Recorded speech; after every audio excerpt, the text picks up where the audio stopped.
Welcome to Unbiased and On the Fence. I'm Shane. Thank you all so much for joining. We are joined today with Debra, who has some amazing life experiences. She's read a ton of books that, spanning decades. And I must say that your library is staggering.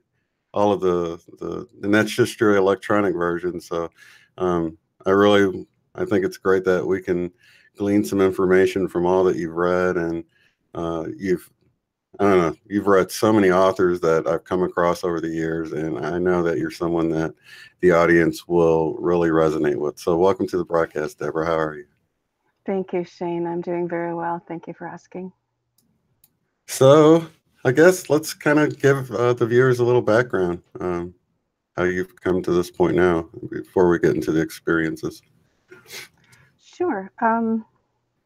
When I was, it started when I was very young, actually. I was about 4, and I was told by my mother, and she didn't tell me this until I was after 30, when I was telling her about another experience. She said, "Oh, you had an experience when you were really little," and I had to have my mother tell me. And apparently she heard me talking, and I was supposed to be sleeping. And she came in and asked me and who I was talking to, like, "What are you doing?" And I said, "I'm talking to the lady." And that kind of surprised her. And she said, "What lady?" And I said, "The lady that comes and talks to me." And apparently this happened maybe 4 or 5 times. And then I never spoke to the lady again. Now, admittedly, I don't remember this, but my mother remembers it. So she would stand at the door and listen to my conversation with the lady. So I described her, my mother, I guess at that time, she would have been, 27, 28.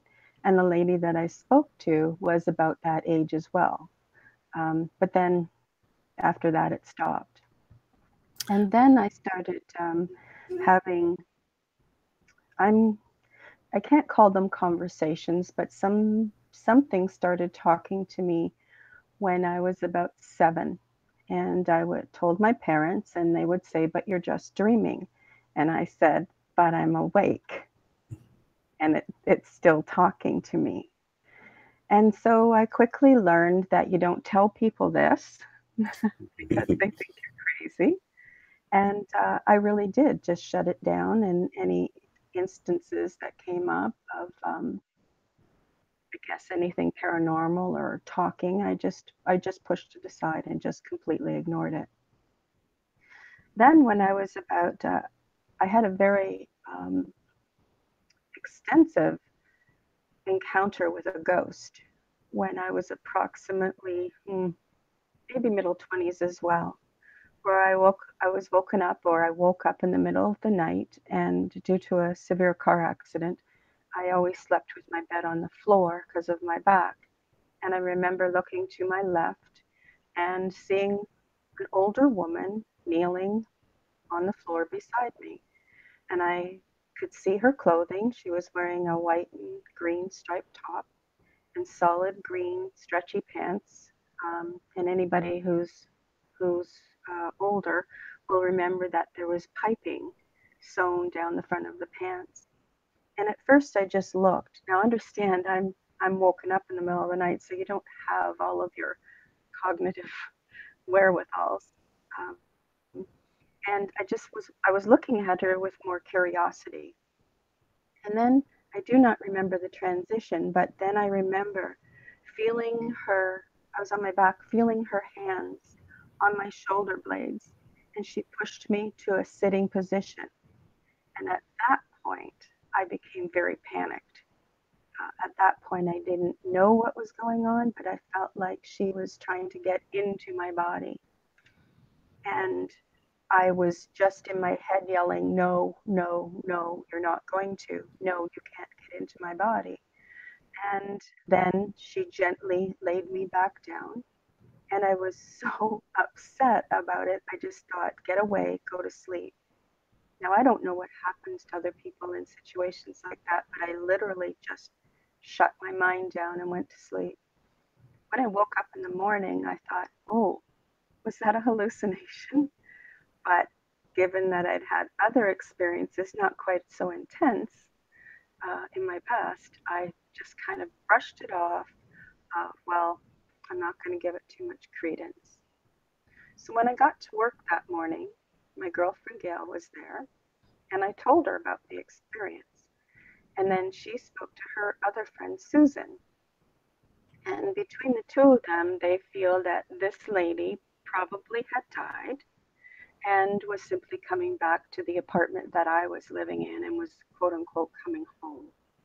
And because there was no other indication or whatnot, other than the fact that before the apartment was rented out, the people had been there so long that the outline of the pictures were still on the wall and it was to be painted. So that was kind of an assumption. That's interesting. And what did she didn't look like transparent. She really looked like she was there, solid, and touching you. So I would say more like half and half. I knew that she wasn't a real person, but she wasn't as veiled looking as what you would see in a ghost. So it was definitely somewhere in between that I could see the detail. I know her hair was white. I know her hair was short. I know the distinct colors to this day. I could point to a color green and tell you that was the color of green she was wearing. And kneeling on the floor, you know. And what did her hands feel like on you? Were they cold, or do you remember?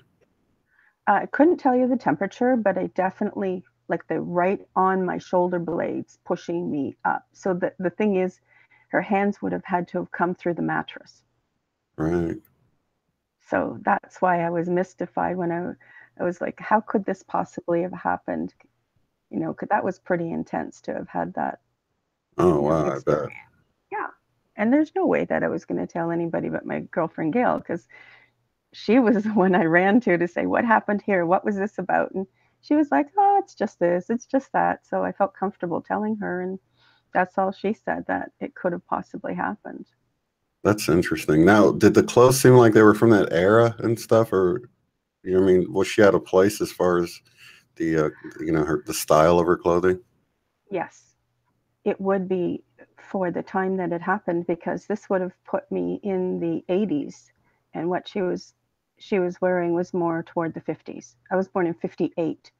So wow. I would put her in, yes, definitely the 50s, of that kind of style, where it was like they called it the shell, where there was a not pointed like this, but it was round here with the sleeveless top on, and the white and the green stripes going across the chest, of a stretchy material. And then the pants were solid green with the material sewn down the center to mimic a seam.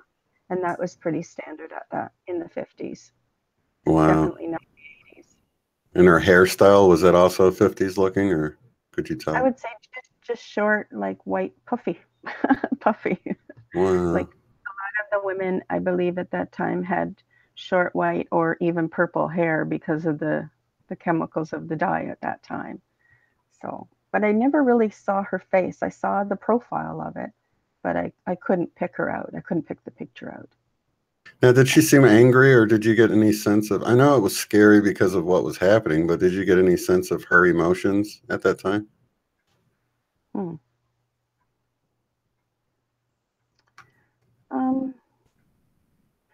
No, I think, in all honesty, I think at the time I put my own twist on it, my own interpretation on it.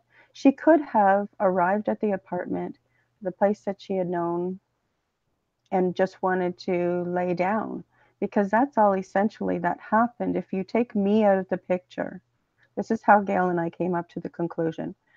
if you take me out of the picture, she arrives at the apartment. For whatever reason, she's on her knees, and then decides to lay down and lays down and then just continues on her journey.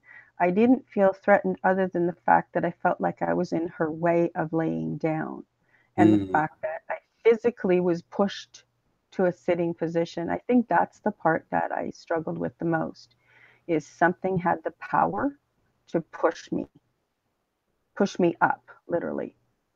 That's wild. So maybe she didn't even know she was a ghost. Sounds like. Perhaps, perhaps, I don't That's know. wild. But I didn't have any, I really didn't have any other interactions until the year my dad died. So that would put it at 2010. He died January 1st on New Year's Day, 2010. And then just that was the year all hell broke loose. Everything that could change in my life changed. And it was pretty challenging. And at that time, I was questioning, my beliefs. Since I had been a little girl, I had gone to church all by myself. I was the one that apparently said, I want to go to church. I didn't get the right answers that I was looking for. I got hushed. Right. So it was a search for a while, and then after that encounter with that lady, I just kind of pushed it all aside, and I have to admit the 80s were very distracting because I just danced. I never drank. I wasn't a drinker. I still am not a drinker, but I like to dance. So I went out dancing from Thursday till Sunday. And that's what the 80s were known for. It was the best music and that kind of thing. And so I really didn't pay any attention to it until the year my dad passed. So that was just 8 years ago. And You that's know. sort of when a new chapter opened in your life, huh? Well, another, I'm going to say a quantum leap. Prior to that, I went back to college for the fourth time. It seemed like the other three times I couldn't finish what I was doing for financial reasons. But when I was 37, I went to college to be a human services counselor. And I have a major in addictions and a minor in criminal justice. And I finished on the day before my 40th birthday. Mm. And, then just continued down that path because I was in accounting for almost 20 years. And everything was like just a normal life until my dad. And then things started happening as I investigated the metaphysical world and New Age movement. Um, I would try different things, the meditation, the journeying. I was just on a, I guess, a year of exploration. Because, like I said, it was the year from hell. Everything in my life that could go wrong went wrong, and I lost family members one after another. I just felt like I was traumatized by that year. Not so much my dad's passing, because that was almost inevitable the way everything happened. But with the investigation, that's when I started collecting my books and reading the books, um, finding out, other than what I'd been told, I wanted to know what people of 300, 100, 200, 300, 400 years ago had written about. I wanted to know what they had said. I wanted to compare it to now with meditation and spiritualism and God and Jesus. And I just went on an absolute rampant search for truth. And then I started having, um, at, just after that, well, actually, let me back up a little bit. It was around 40 years old that a voice began talking to me. And I kind of passed it off of, this is another thing, Deborah, that you don't want to go around telling people. Because the one thing I always said in my prayers is, please don't make me look or feel crazy. I don't want to feel crazy. And so this voice came and went. Um, And in order to compensate for it, I would also call it my angels. If I needed to find my keys or a pair of shoes, I would just stand still and say, okay, angels, where are my keys? Lead me to my keys, or lead me to that pair of shoes. And invariably, I was led to it every time. And if I didn't get a feeling, then I knew they were in the house. So, So it's almost like it's not always like you hear a voice. Sometimes you just have a knowing, a telepathic knowing, right? well, it's developed into two separate things now. I do have a voice that I became brave with myself and said, okay, what if this is true? Even if you don't believe it, just let's look at it as if it's true, that you really do have something, somebody talking to you. Okay. And I played with it. And that's how, to this day, I can have a two-way conversation. Now, it's not like you and I are talking now, but I can say, what about this? And I stop long enough to hear the answer. So I can have that kind of communication. And it's so part of my life now that I don't even question it. I'm at the point too where it doesn't matter if anybody believes me or not. I have quite an enormous amount of confidence in it. It's never given me the wrong answer. I've never been advised to do anything wrong. Um, Sometimes I've had conversations where we're kind of flippant with each other, and whomever that is, whether it's one person, entity, my higher self, a group, I don't know, but it's not channeling. I know it's not channeling because nothing comes through me speaking. And then the angel part of it, I think it could be habit, it could be the same voice, but I view it as separately because I still say, okay, angels, where is this? I'll give you what I see as one of the most fantastic examples. My parents were moving and both of them were working.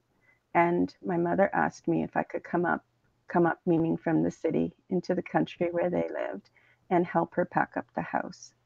And because of where they were going, and I was in the process of starting my own secondhand business, I knew auctioneers. And she said, whatever we don't take, can you put into the auction? So this meant I came up to my parents' house, divided all their stuff, sent this, arranged for the movers to send it to their next house, and the other truck of the auctioneers to pick up the stuff that were going to be auctioned. So about 2 months afterward, my mom, I guess I was visiting. She never called me, but I was visiting, and she said, "Do you know where your dad's uniforms are? He used to work for the school board." And I said, "No, but I'll ask my angels." So I did my thing. I stood and listened. And we were in the basement at the time. And her whole basement was boxes and everything all over the place, trying to sort through things. So I was pulled to walk upstairs to the kitchen. And instead of turning toward the living room, I was stopped at the back door of the the sliding glass doors. Now, something said go outside. It's not said. Let me rephrase that. I get a sense of go outside, and like I always do, what do you mean go outside?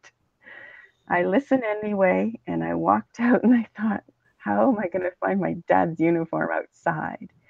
So I turned to my right where they had a shed with the garden tools and whatnot in it. And I thought, oh, okay. And I walked toward the shed and I opened the doors, and they were two doors that went open like this. And I walked into the center and I didn't see any boxes from the packing. However, I got pulled to look around the door on the right, and there was this massive thing that was covered with a blanket. And when I pulled the blanket off, it was my mom's washing machine that had come from the other house. And I lifted the lid, and there's all of my dad's uniforms inside. So I was like, Okay, I love when this happens. I just love it because if you trust, you will be guided. Yeah. So I triumphantly take them out of the machine into my arms and I take them to mom's downstairs and she looks at me. She goes, "Oh my gosh, where did you find them?" And I told her, I said, "See, the angels guided me to it." Her remark was, "Well, if your angels are so smart, where are his belts?" And I said, "Okay." And I stood there and I did my thing and said in my head, "Angels wear dad's belts." And I didn't move. And then my eyes were pulled to a wooden box right behind my mother. And I said, "They're telling me they're in the box there." And she lifted the lid and every single one of my dad's belts were in there. For me, I'm standing there jumping for joy, and my mom's like, "La da da da da. Oh, that's good. Now I can go wash these." And she's just off into another world. I think it's gosh, it's sort of like even with you had the ghost experience, and it's like that same sort of thing. It's like you just shut down when, and I've seen it happen with the Mandela effect in people's response. It's like their brain can't make any sense of it, so it just goes on to something else. They'll start fiddling with their phone, and it's like your mom had one of those moments. It didn't align with whatever she thinks is possible, and cognitive dissonance set in, and she just blew it off. Like, you just saw something amazing happen here and you're not even acknowledging it. you know, Yes, yeah, that's that's wild. exact. That's exactly what I was feeling. So I still to this day say, "Well, you gotta ask your angels, Mom." You know. And you know what? I think about like everywhere that those uniforms could have been, and that is a pretty good hiding spot. You know what I mean? It's like they're not in a box, they're like in the washer that is out of commission, it's covered. Who would think to look in there? Those poor guys, you said, mentioned it before, had to carry it with, move it with all this stuff in it. You know what I mean? So, Can you imagine? Out of all of that, my mom said the first thing that comes to mind is she says, "Oh, those poor guys that had to lift it with all the clothes inside." that's wild. So she's still not really a believer, or she doesn't acknowledge it, or have you had any other instances like that with her? Not with her. No, I mean little things, but nothing that I would, I was kind of showing off with her at the time. Now I just take it for granted that just whatever, that's where mom is. My mom's more old country in the sense that she believes in, the man in heaven, and I do not hold that thought. So everyone is where they are, Hmm. and we have quite a difference in perspectives. She has not had any of the experiences I have had. I have I've had the both the horror and the joy of other experiences, and I'm glad that I had them. But in times they were extremely traumatizing for my own perceptions to be judging what's going on, kind of like the lady, the ghost lady. Hmm. I was adding my own stuff in there, my own fears, when she could have just been coming home to lay down. So I had to take that into consideration from experience that um, my own fears were dictating my responses to the experiences that I was having. Like the time I had an involuntarily out of body experience. I had never heard of that before. Don't forget, it was just since 2010 that I really began looking into paranormal experiences, meditation, everything to do with the New Age thought, and to find out that it's really not a New Age thought. So I learned how to meditate very easily and very deeply. And that part was really good because I felt replenished. I felt nourished. I felt supported when I did that. And this one particular time, when I was well, actually a couple of them, when I was in a meditation, I had an out of body experience that absolutely terrified me. I knew that wherever I was out of body, and I knew my body was back in the bathtub, and I was in a like a black void area. where there was nothing around me at all except for this very, very faint light, which I thought at the time was being reflected on a wall, kind of like if the wall was right here in my face and I could just see a very faint light. That traumatized me so badly that I could not sleep for any more than 10, 12, maybe 17 minutes for an entire month. At the end of the month, I was just, I was done. I was traumatized. I was overtired, just in a really, really bad state. And it took me that length of time to find somebody to help me. And I did, funny enough, but not funny because I expect to be led. I found this fellow that was like four major streets over from where I live, and his name is Joseph, and he came over to my house. And when he sat down on the sofa and he said, "Okay, so tell me, you know, what happened?" I mean, I'm telling you, I was just pouring tears, and I literally vomited, not literally, but I literally vomited all of my anxiety and everything I was going through, and trying to get him to understand that it was just, I was exhausted, absolutely exhausted. And he said to me, "Oh, all you had was an out of body experience." At that point, the tears stopped, and I'm like, "What? What is that?" And he explained to me that he was documenting over 300 out of body experiences, and that the first time it had happened to him, he thought he was dead.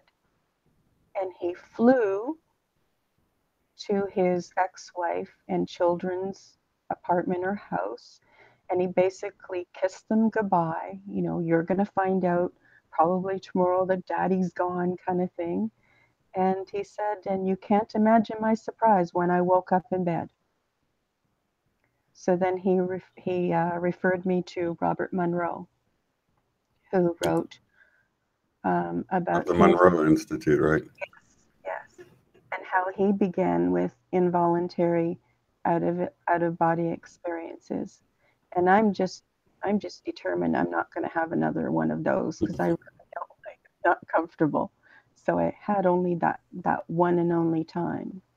However, when I journey or I meditate, it's like I don't have the out of body experience, but the movie, the journey, whatever is playing inside my meditation, that I can go into. So there is kind of like a separation, but not an out of body separation. So when I read about the out of body experience, then that led me to Tom Campbell. And then, you know how when it just goes from one thing to one thing to one thing. So for the last 8 years, well, more so the first 6 years till 2006, I just researched. I wrote journals, I wrote references, began collecting my books, and just read as much as I could to find out what other people were going through, what was deemed, I guess, normal to those people who had had those experiences, no matter what the criticism, no matter what anyone else's opinion. So do you think, when I think of Tom Campbell, he was talking about you get to a point where you're so comfortable doing this that, and he explains the whole talking to the angels thing in a little bit different way, but it was sort of like, he said, I think one example he gave is someone was talking to him and they started talking about their mother that was like sick or something, and he was able to sort of tap into the information about her right then and there. And he knew that, you know, she had cancer, or he knew details about it just from him bringing it up.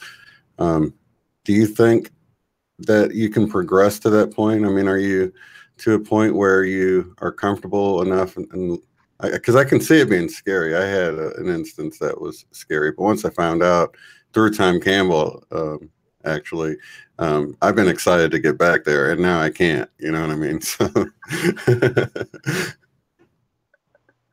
I really don't have an interest in that. Tom Campbell really, for me, wrapped up my search of quantum physics, quantum theory, quantum mechanics. Gregg Braden, Bruce Lipton, Rupert Sheldrake, Robert Lanza. These are all my my pioneers, I guess, my pioneer days of understanding universe better.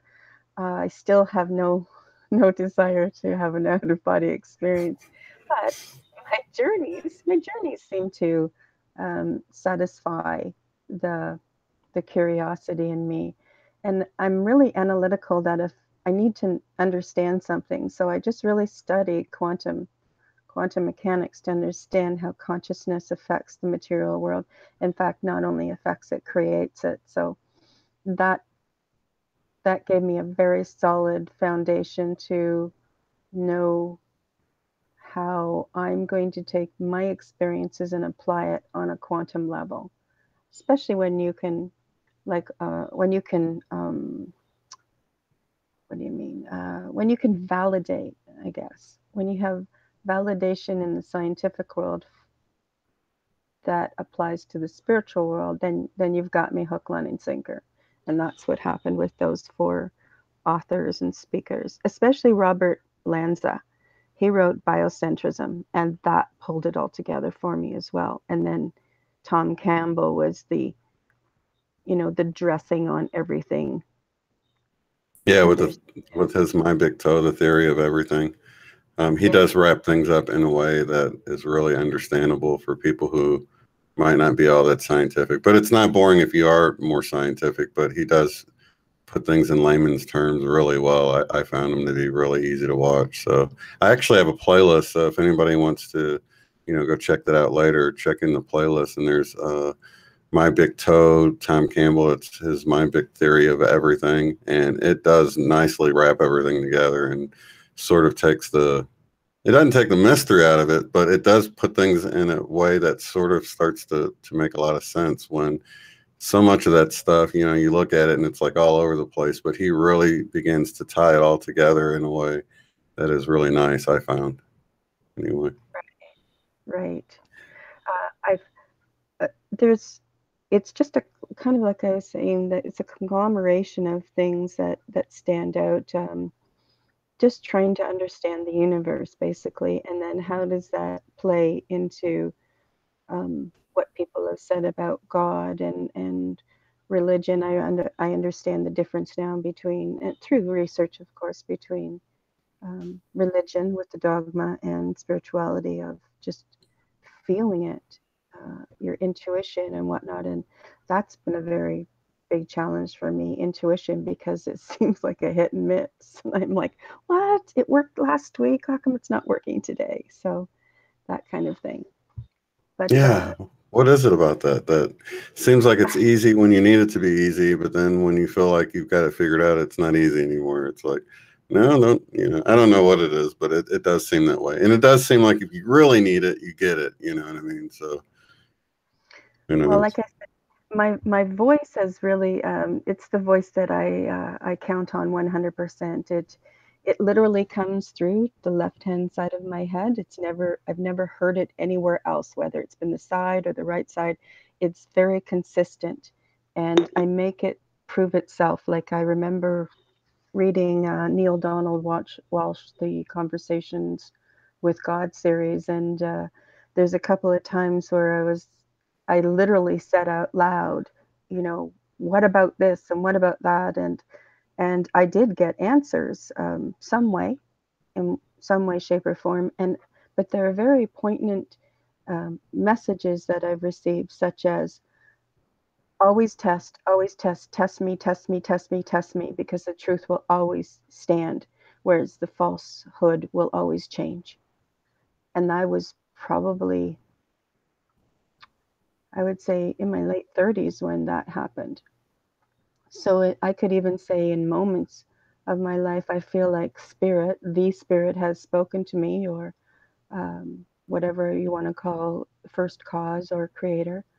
When I hear the words, test it, test it, test it, There wasn't a voice that said, test me. It said, test it for the truth. If you're in doubt, keep testing it until you have a foundation in which to build on. And so I've kept that. And so when the voice comes through, or was coming through in the beginning, I was always cocky and saying, like, how do I know you're true? How do I know I'm not losing my mind? Or, who are you? And I never got any answers except for test it, ask it a question, ask it for guidance. And it's never, ever been wrong.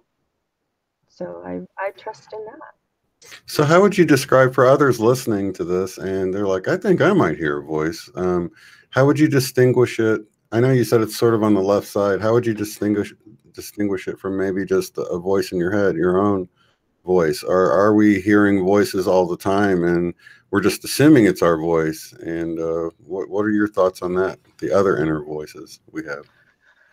Well, my opinion, and I'll give you a disclaimer now. Everything that I'm saying is nothing that I can prove, but I will stand. If Jesus were standing beside me, I'd be saying the same thing, because this is my truth. And I think because I believe in the quantum field, I believe in the law of attraction, and that doesn't mean money. It just means the whole law of attraction, that you create your own reality. Then I believe that I have created circumstances that are believable for me, that I can trust in.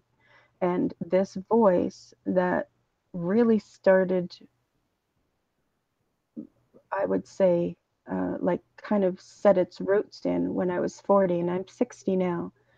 It started off tenuously, like, okay, is this like my angels? So I didn't even, as I said, I didn't distinguish it between talking to my angels until a later date. And how I discern whether it's me talking to angels or hearing the voice are two different things. Hmm. Number one, usually, excuse me, with the angels, I will say, okay, angels, where is this? Or help me with this decision here. Or what should I do now? Where should I go? That kind of thing. I ask my angels for advice, for direction. Whereas this voice, I can ask in real time. I just don't rely on it as much as the angels. I think it's just a habit that I call angels. It could be my soul group. So it's just a title that I'm putting on it. This voice, when it has come up for me, number one, it is appearing without my invitation. And number two, the answers that I get from it aren't typically answers that I would come up with. So that's what confirms to me that it's something outside of me or connected to me, because it gives me answers that I just wouldn't think of. Right. And I this is understand that. yeah, this is kind of part of my testing. I will say that here's an example. I've encountered Jesus once in my life, Hmm. and well, actually a couple of times, but one with one-on-one, and I never believed in Jesus. I didn't believe in the stories, because anything to do with religion really turned me off when especially after so many books that I've read. And in that area, I've probably, in the man-made direction of religion, I think I've probably read 100, maybe 150 books on that. And so that really confirmed that maybe Jesus isn't such a real character. It's just more like a Christ consciousness. So I left it at that until, again, one day I'm in meditation. I'm on my bed, and the next thing I know, I'm going to call it a cloud room, because it was just an area. I have no idea where it was, that had a lit, how do I express this? The area that I was in was like a room in a cloud that was illuminated to give me the impression of walls.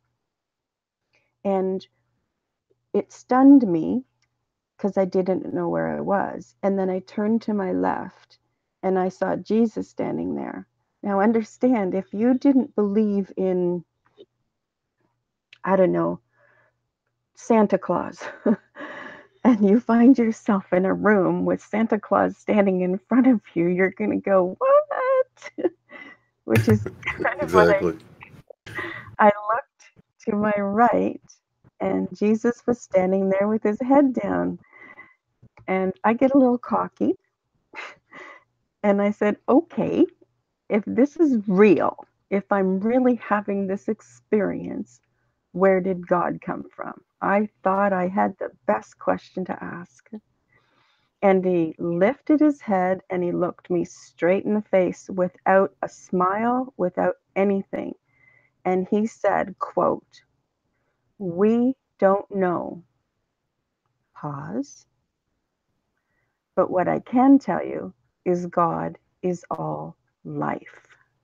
And then just like an elastic band, I was back in my body or whatever, that my whole body was vibrating like a bell. Like I was literally like this. I felt this whole sensation throughout my whole body. And I was on still, I was still on my back on my bed and was like, what just happened? So that sent me down to a search of, okay, is Jesus real? Well, since then, I'm like, I'm really sorry I wasted my time testing you. Come back and talk to me. That's hilarious. Yeah, yeah. So my experiences have been one of this and one of that and one of these, and so it's a conglomeration of things. That reminds me of that totally reminds me of like a, I don't know, like a Jesus version of the Morpheus part of the Matrix movie where he's talking to Keanu Reeves explaining things. We don't know, but what we can tell you, you know, it's just sort of that idea. And that's sort of how I began to, when I sort of reached my low point and just in faith in some kind of higher power, I just assumed that God was energy everywhere that made everything alive. And, you know, that's the reason everything's alive, is that it's, you know, really a part of God, like a fractal of God. But I didn't really think of it as a personal, you know, force, or even that there's this higher realm that we have help. But, you know, I've come to realize that there's so much more going on than we see. Definitely. Right. Well, I did go to church when I was little, and I did go to Pioneer Girls, which was part of the church movement. And then I would say at 18, I went back to the church again. Started going to United Church, and I was involved in the 4-H club and that kind of thing because I felt pulled to it. And then in my early 30s, I even went to the theology college and spoke to a gentleman there, and he kind of did a little bit of a mini interview with me and said, "No, this is not for you, child." So, I mean, it has been a part of my path. There's no two ways about it. And now I can't not be on this path, especially with my other experiences. My meditation and my journey, I've traveled in this universe. I have flown around, and just like people in out of body experiences express that they go to different dimensions and there's different things in those dimensions, I too have flown around, but I can't say they were different dimensions, although I have flown through the skin of this universe. Yeah, let's talk about that. The whole multiverse experience that you've had more than once, and they weren't the same every time. I think Yeah. that's because I'd like to hear if anyone else has had this experience, and I'm sure you would too. So tell us about that, because that's so wild. And that kind of gets me thinking. But I don't know if you were with me with the Wingmakers material, that everything is really this holographic projection, and I don't know. It just sort of gave me that view that everything we see is part of the hologram, and but it's more of an organic thing or something. I don't know. So yeah, let's share your story about the skin of the universe. That's cool. Sure. I am just just so that you know, I am aware of the wing makers. Oh, you are?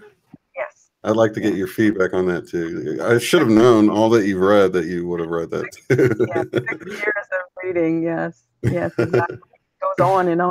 When you open up one little tiny area, then poof, there's a bouquet of different shoots to go and look down and read about. And it's like some days I just went to bed with my head just spinning because it was so much to take in and digest. And, you know, I just, it just was incredibly emotionally. I felt like in the cartoons where they've got all their legs and everything, like when they start to go crazy and they go poof, poof, poof.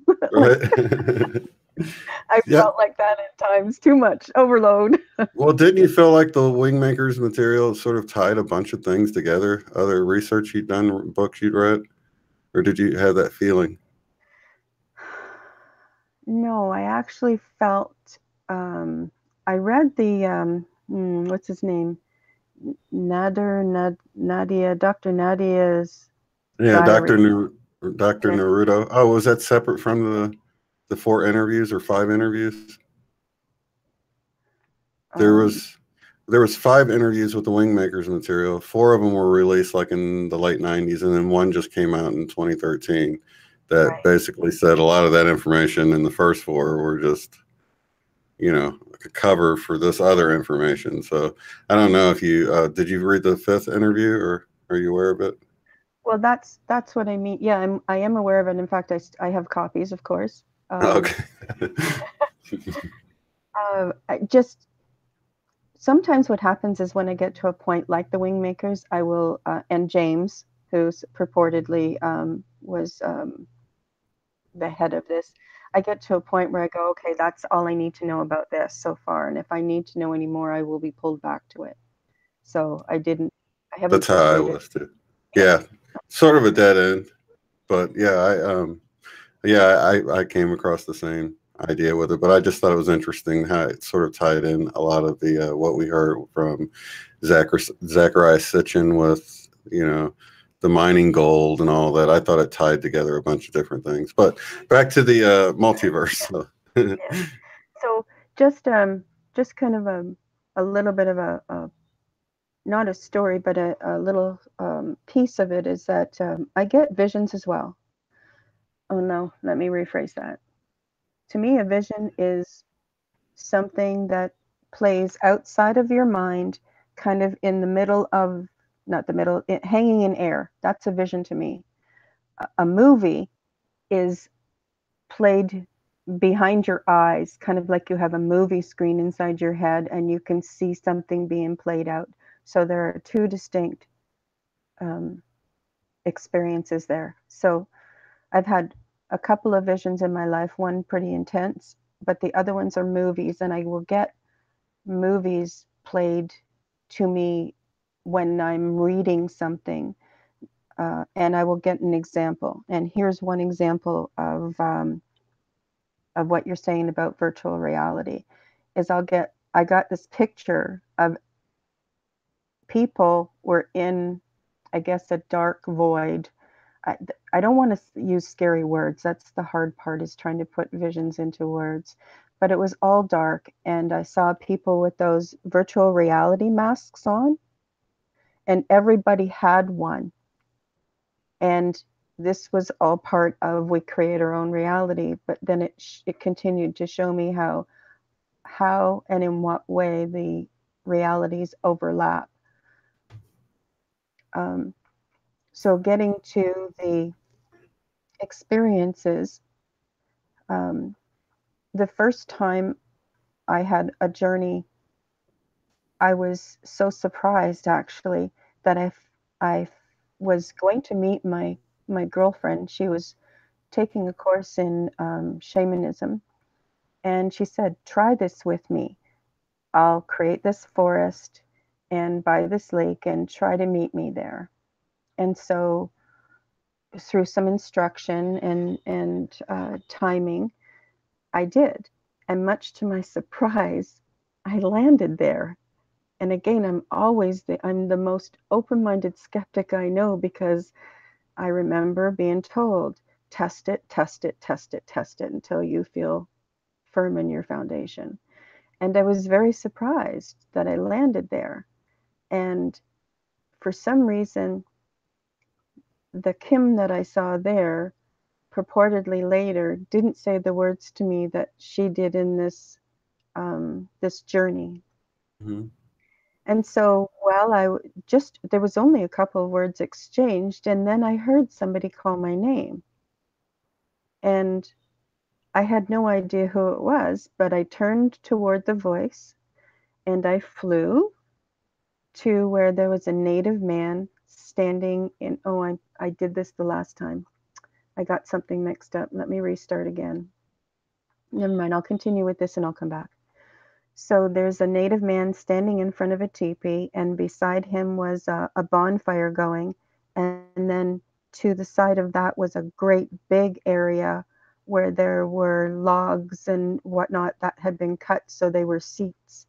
And in the middle was an area that was for bigger bonfires. And he said to me, "Stand in the middle of the fire." And he said it to me twice because my doubt comes up, and I was thought, okay, fine. And I stood in the middle of the fire, and I lifted up into the air, and now I'm flying over trees and whatnot. And I thought, oh, he's showing me that there are some powers here, or look what you can do in this world, whatever it was. I mean, your mind goes all over the place. And then I wanted to fly closer to the ground, and I saw the grass, and then I saw a mountain in front of me, and I thought, oh, I want to go there. And just at the point that I wanted to go to the mountain, he called me back. And being the unpredictable person I am, when I came back, I grabbed his wrist and I said, "Here, I want to show you something." And I flew backward holding his wrist. And I flew as high as I could until I flew through the skin of this universe, because I was going to show him what was on the other side. But much to my surprise, he hit the skin of the universe, and I lost my grip of him. And he's falling, and I thought, oh, and I flew down and I grabbed his wrist, and that stunned me. It so shocked me that he couldn't go through the skin of the universe. And we had a touchdown, and I don't recall, what happened after that. I'm going to assume that nothing else happened. I must have come out of my journey. So stepping back now to the part that I forgot, the very first time I had a journey before I met my friend Kim, she had told me that I should, if you meditate very well, you should try journeying. And I was like, what's that? And she explained it to me. And so in my next meditation, that's in fact what I did. I had the intention of journeying, and I found myself out in the universe, like flying around without a spacecraft. And I thought, this is cool. And there's a few things that happened along the way, but I just kept flying. I just kept going and going. And then all of a sudden, well, this is after a little bit of journeying. It's not just like all of a sudden it was over. It was like after a while of my journey, all of a sudden I found myself for the very first time through the skin of this universe, and it stopped me instantly. And I saw all black, with the exception of about 5 stars, or what appeared to be stars in the distance. And the quiet was like a quiet I had never heard before. There's my cat.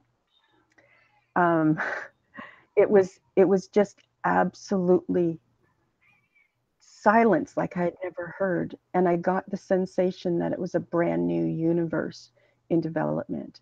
And then there was a noise in the house that startled me awake, and I came out of it, and I did write about it. So that's why in the second time, when Kim and I had decided to meet in the journey at the forest and at the pond or whatever it was, that's the second time was when I had encountered this native that had called me by name. And I thought, let me show you. I flew through the universe. and I was going, or yeah, I was going to show him, and that's when he hit the inside of the skin and bounced off, much to my surprise. So That's wild. So, yes, it have you was. ever wondered? Have you ever got an answer on why he couldn't go through the skin too, or anything? I never really asked. I just continued. I had, okay, that the first one was the new universe. The second one was him. I just continued on trying to go through the skin, and I succeeded. So there was probably four more times after that, and of those four times, I just kind of, well, three of the times. Let me stand corrected here. Three of the times, I just kind of was in another place. I can't even describe it. It was like there was, it's not that it was empty or anything, it just wasn't anything significant. Mm. Except for one of the three, it was very bright. It was very, very bright, like it was a long hallway that was extremely bright with a ceiling on it. And I was there probably 4 or 5 seconds, which if you were to watch your second hand on your watch, it's a significant amount of time. Hmm. And then I was coming out of it. Um, and then one of the other times, uh, I came through the skin. I saw in the distance like a hive of universes. They were all connected, one skin next to the skin, like you would see in a hive. I don't know if it would be octagonal or if it was circular, but the point is that they were all connected, and they just, like, they were multiplied. And you when you asked me about that, when I told you initially, you said you must have been outside. Where were you? And I thought, oh, I've never ever never dawned on me that I was up upward looking down on this honeycomb of universes. Yeah, So yeah, that's yeah. amazing. So, just for those listening, what is it? What is it? The journeying all about? I mean, is this sort of just visualizing while you're in a meditative state, or how do you go about doing that for those who might want to try it, or is it too complicated to explain? Well, I would encourage people to look at shamanism. That I just know a little bit about it. I haven't trained. I couldn't. That's not one of my fields that I really explored. I more or less did it because my friend was taking a course, Mm, something like 2 years to become a shaman, and she's now a hypnotherapist as well. She was the one who explained to me that if you meditate, so because we were talking about how easily I could meditate. I could be in a subway, or I could be on a bus or an airport or something, and I can go into a meditation and not be disturbed by people around me. So she said, well, if you have that ability, you should try journeying. And she explained to me that it's by setting an intention to, no, it's so long ago, I don't want to mislead people. Setting an intention to do something like go flying through the universe, like go to another planet, go mm, see if you can fly around Jupiter or Pluto, or how far can you actually fly? How far can you actually go? And and for me, I think for me, my understanding is that an out of body experience, you know that you're out of your body and you can fly around and go to different places, different dimensions, even if it means someplace on the other side of the world. To me, that's a physical removal from your body. Whereas with journeying, it is wherever you are when you are in meditation, because we still see things in meditation. It's that inner screen, kind of like on the back of your eyes. It's that screen that can play a movie out, can play a movie for you that you can just see in your mind's eye. And that's more than imagination.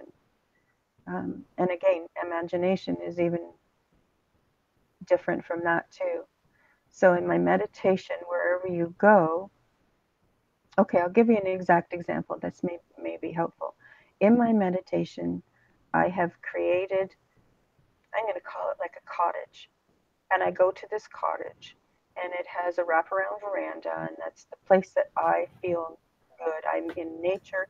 I can see grass. I can see the trees. And every time I go there, it's identical. And so I know that once I've arrived there, and I can feel the wooden planks under my feet, and I can hear my feet or feel the warmth of the air, I know from there I can decide that I would like to go on a journey. And then I just go on the journey. The going through the skin of the universe was quite accidental. I did not set that intention. I just set the intention to go flying through the universe. And then the rest of it has unfolded in and of itself from there. So I would encourage someone who wants to try journeying to just start with that. Start with a place that they'd like to fly around Jupiter, fly around another planet. Do they want to feel the warmth of the sun? Do they want to try seeing how far the universe goes? Just set that intention and then let go. The more parameters that you put on it, the more restrictive it's going to be, and more unlikely that you're going to have the free fall of it, I guess. You know, the unknown. Like I said, I didn't even know that there was quote unquote a skin on the universe. So that's what makes me believe in stuff, is when things that I would never think of happen. And then I go, that's interesting. Let me explore that more. Yeah, that is very interesting. If that helps. So is there a resource you would recommend, or someone can just Google shamanism, journeying, or something like that, and to find more? Yeah. This is a perfect opportunity for people to follow their intuition. I mean, ask your higher self, your angels, whatever it is. There's certain phrases, like I said before, about, test it, test it, test it. Well, there's another one that I've heard, shut up and listen. Literally, I was told, shut up and listen. So there is a point where I do have to say, okay, I'm quiet. Yeah. And try to be as quiet as possible and just listen for direction or whatever it is. So that's what my meditation. That's what my meditation time's like. It's my time to try to shut up and listen, because my brain's always going. You always got this internal dialogue going in, and that's the best time to sort of connect and hear instead of talking over, your higher self or whatever. Questions like, show me something that will benefit me, or tell me something that I don't know that will benefit me, or show me something spectacular, or surprise me, or, you just, even if you say it out loud, it doesn't matter.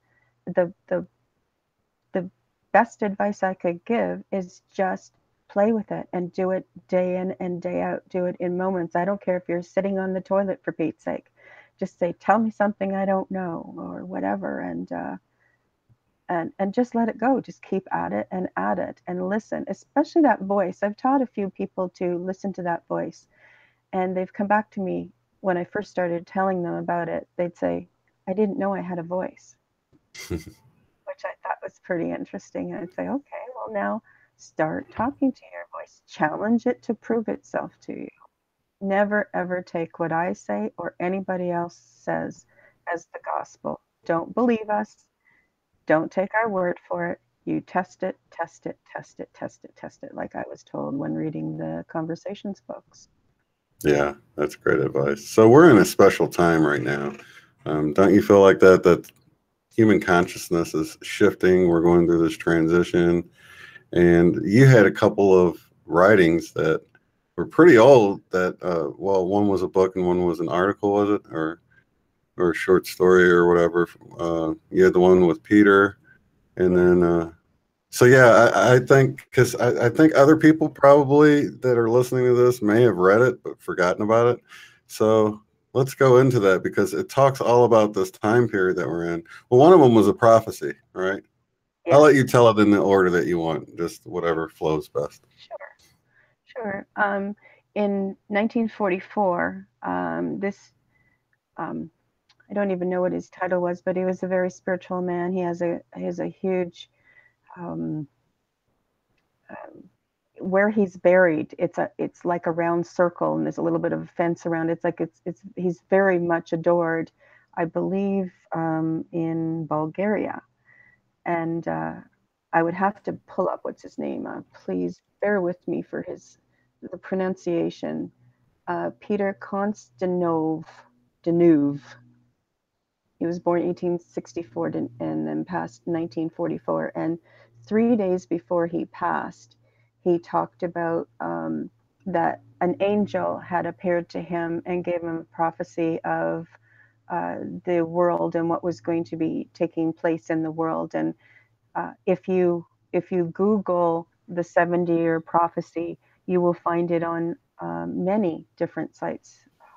The only thing I caution you to is just if you encounter a site that has a whole bunch of advertisements on it and whatnot, just bypass that and go on to one that seems more like they want you to know about this information rather than the clickbait sort of thing. Because I found on some of those sites they have the dates wrong. Like they said he was born in 1986. No, sorry, 1886. And then in 1888, he went to America and he taught, and it's like he's 2 years old, bud. So be very careful of that. But anyways, it's called the 70-year-old prophecy, and it talks about the up and coming changes and how um, uh, it's the age of the golden, rather than saying the golden age, it's the golden man, and that we were going to be. They use the word. He actually uses the word ascension in it. Wow. That he says that's what we are aiming. Yes. Just one thing that says here: a gradual improvement is already occurring in the thoughts, sentiments, and acts of humans, but everybody will soon be subjugated to divine fire that will purify and prepare them in regards to the new era.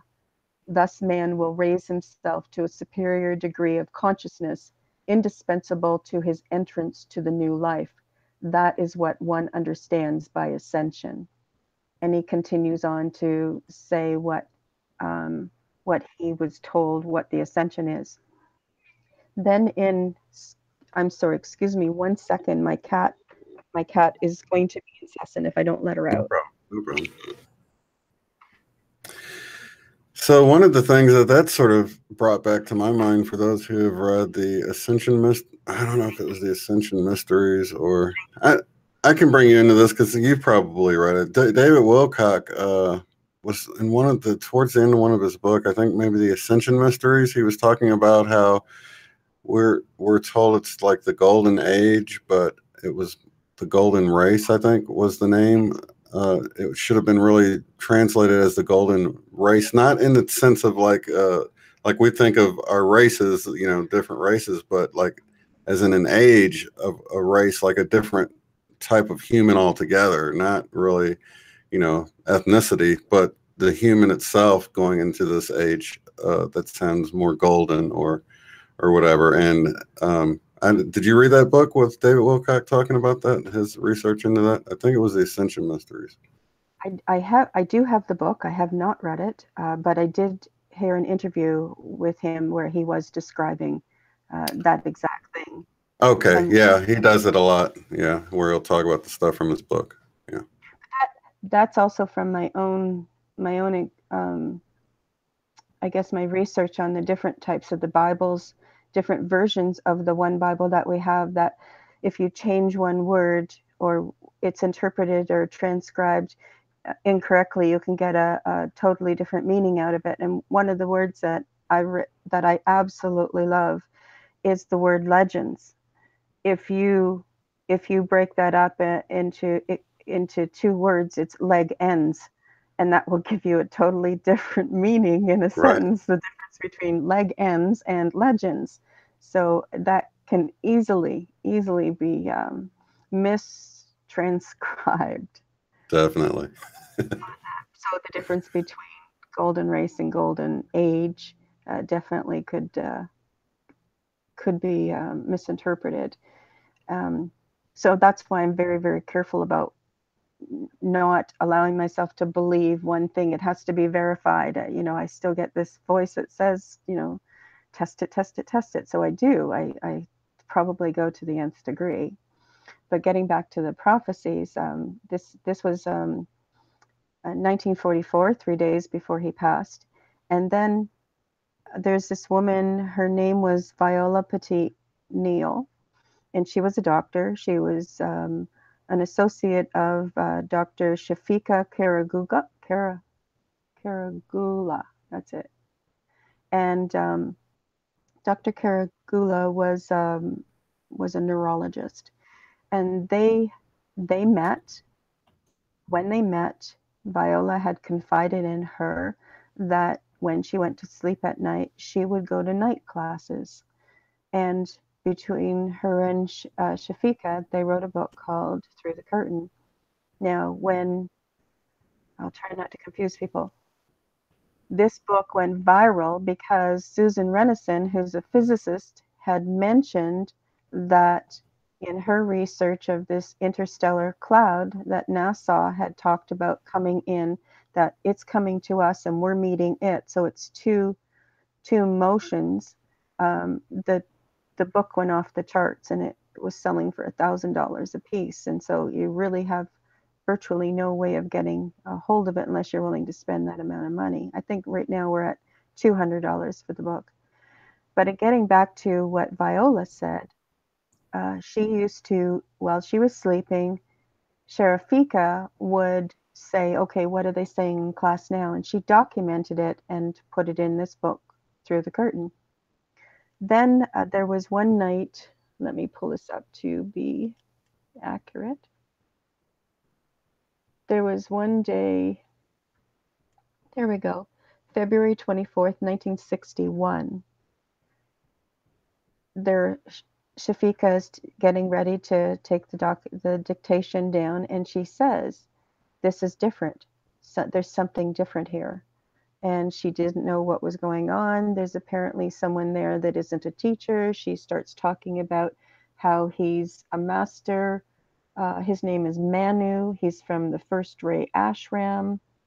And he's talking about speeding up the development of the human race.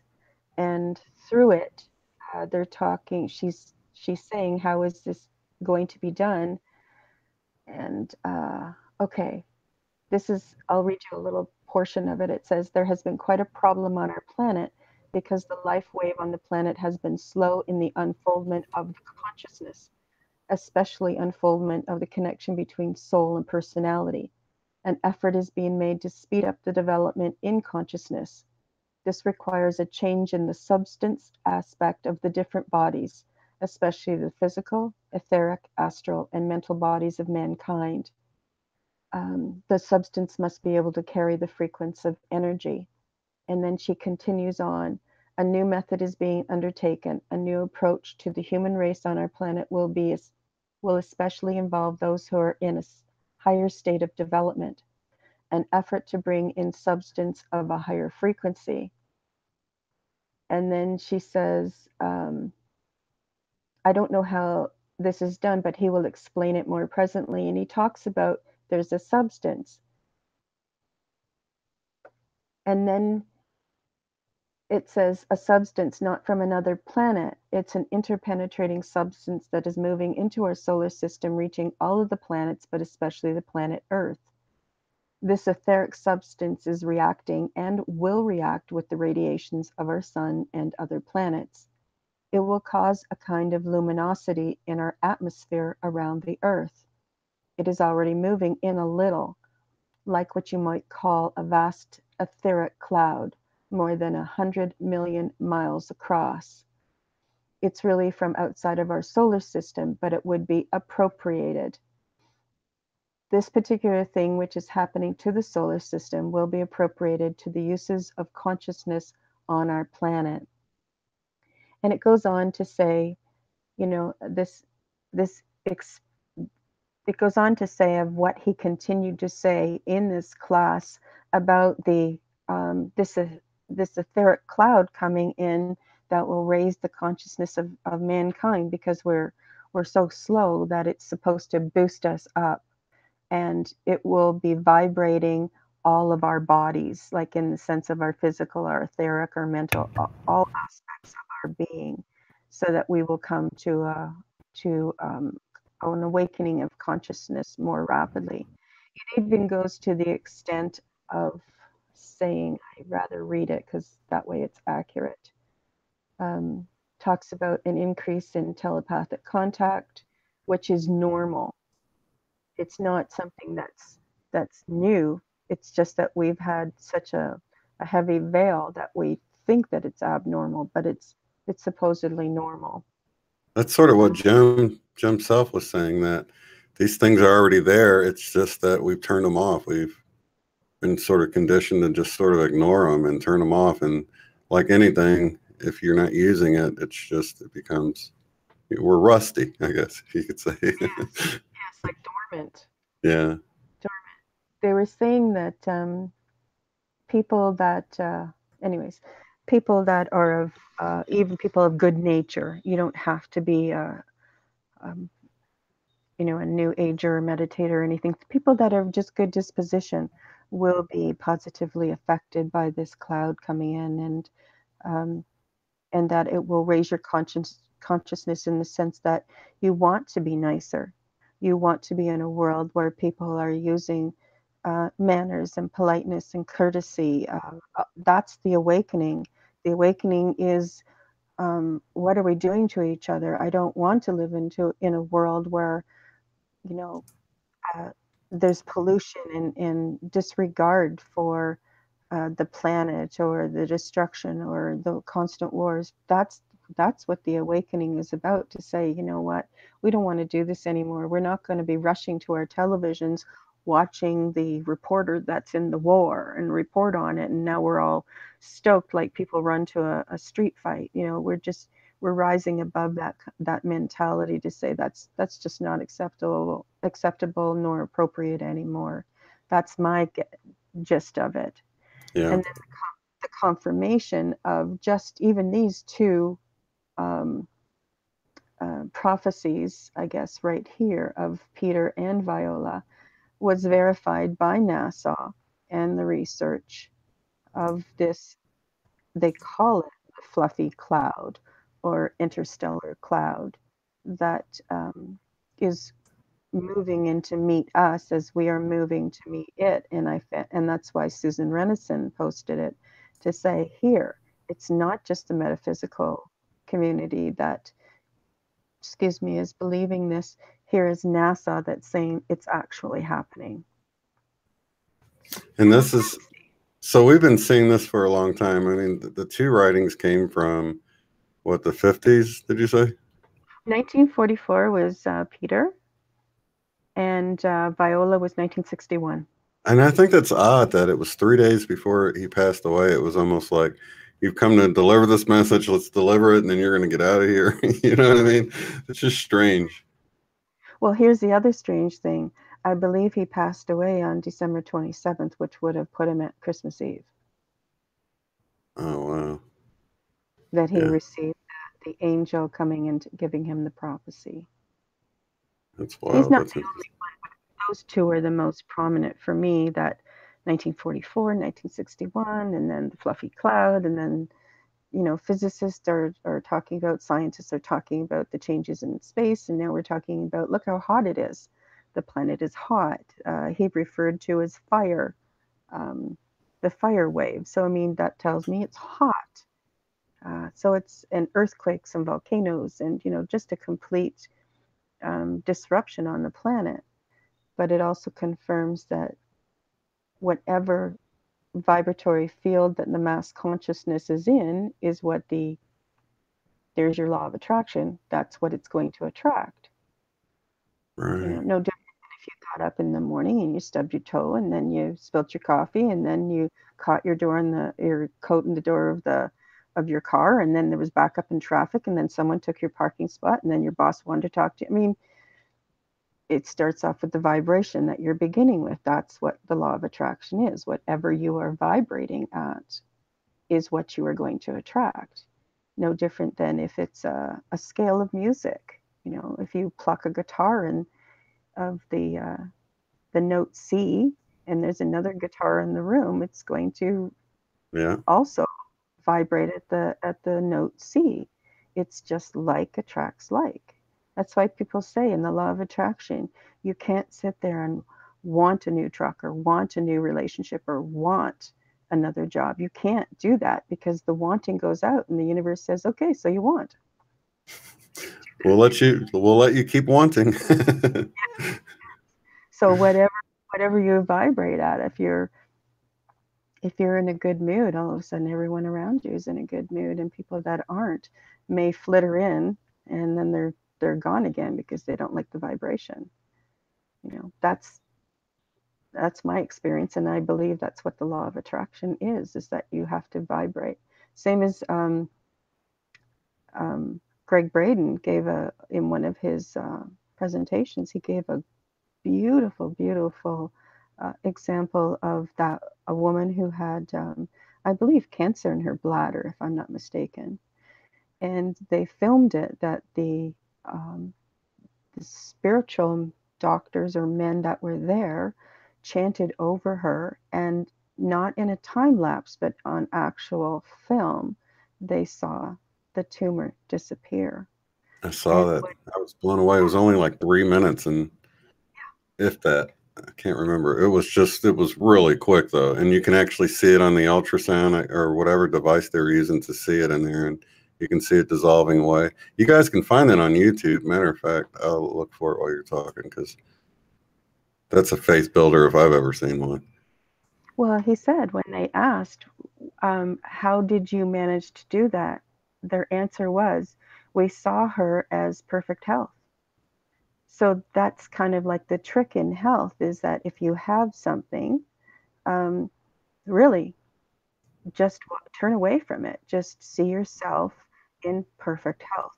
There's where the biggest struggle, I think, is if you have a bump on your knee and you can visualize it.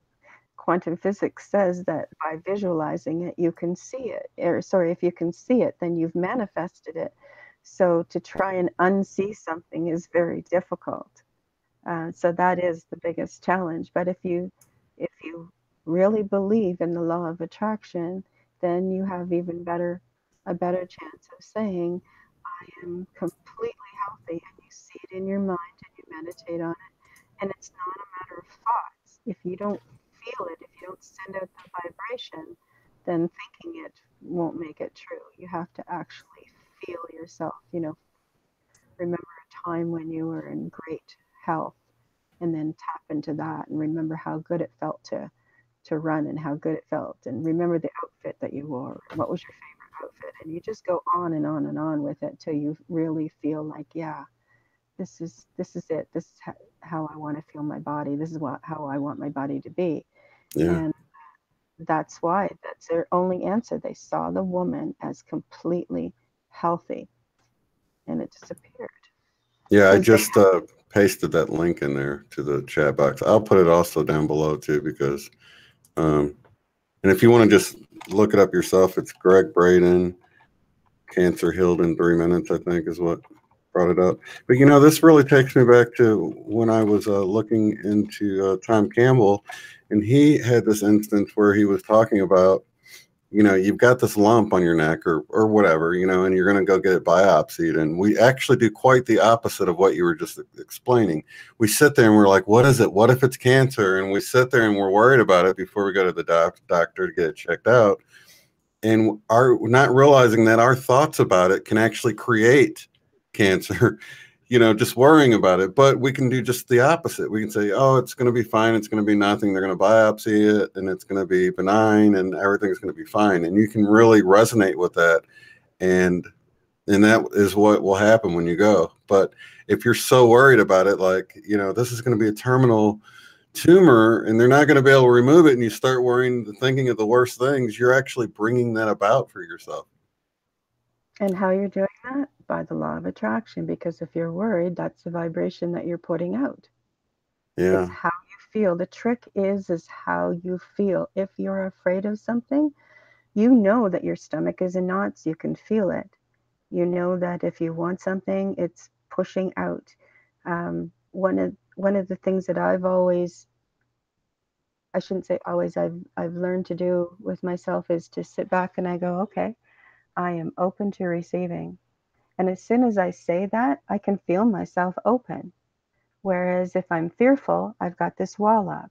Or if I'm wanting something, it's shooting out from me forward. I want this new vehicle. I want this new, whatever it is. It's and that's what's going to stop it. So just understanding our vibrations is what's going to show us that it's true when we pay attention to how we're feeling. So it's just a matter of finding out what is good for you, what works for you. When I know that when I sit back and I kind of loop it, actually, I sit back and I say, I am open to receiving. And I actually feel an openness. And then I have my gratitude. I say, thank you. And then it's just looped. I'm open to receiving and thank you. Thank you for my wonderful life. Thank you for my great health. And it doesn't matter who I'm talking to.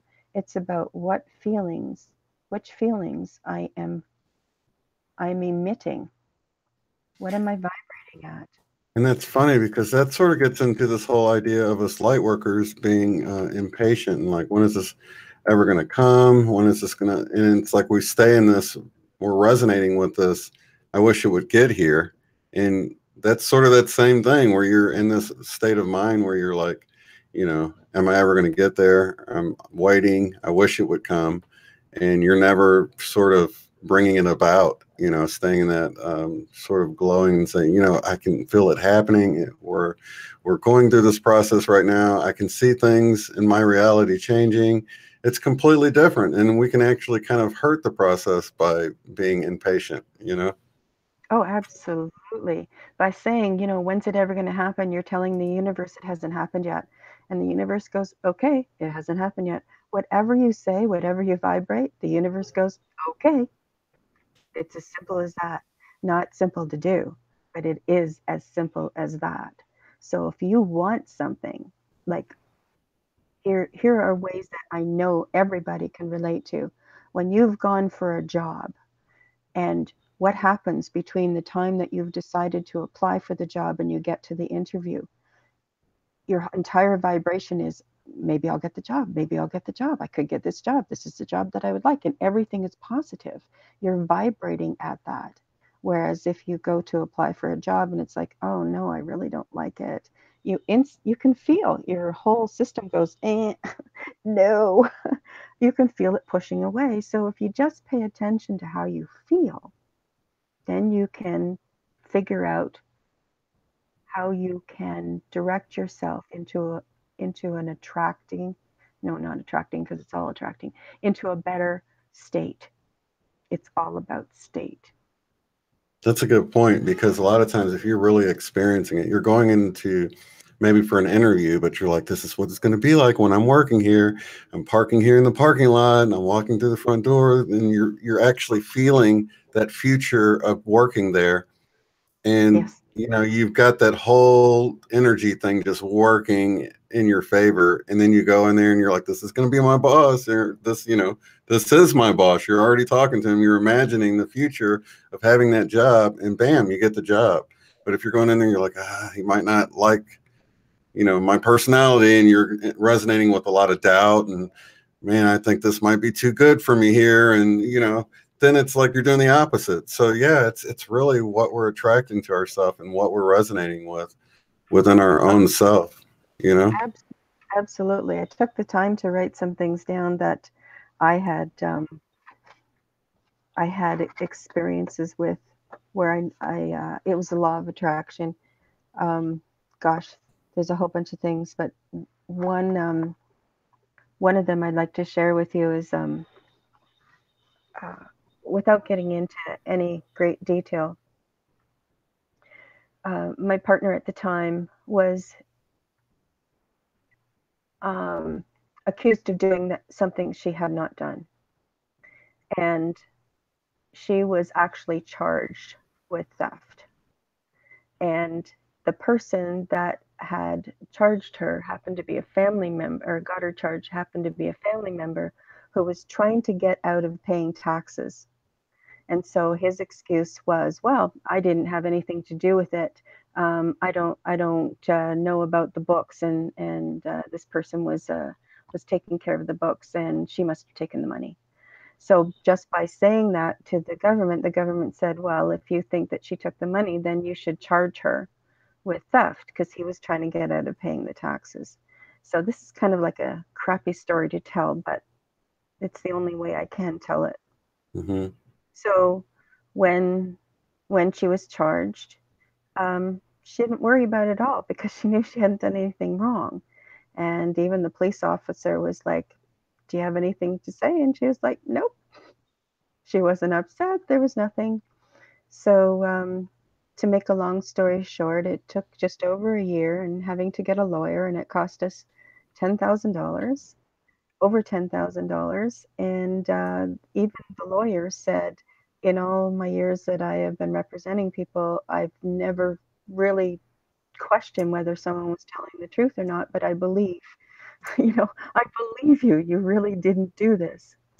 So when it came time to court, the judge had said, you have a choice here.